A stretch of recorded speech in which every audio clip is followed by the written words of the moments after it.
So in this video we will see how to swap two values. Let us suppose we have x is equal to 5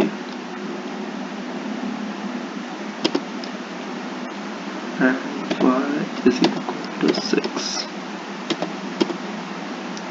It's stored in workspace and we want value of x to be 6 and value of y to be 5. So to do that we have to introduce a new variable. I am going to use temp. Then temp is equal to x.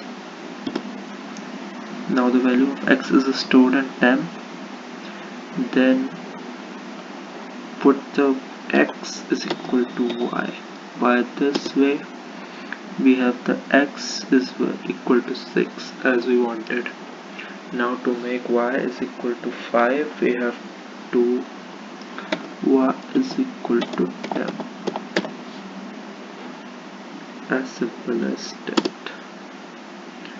See, now the values has been swapped. Originally x was 5, y was 6, and now after swapping x is equal to 6 and y is equal to 5. Thank you.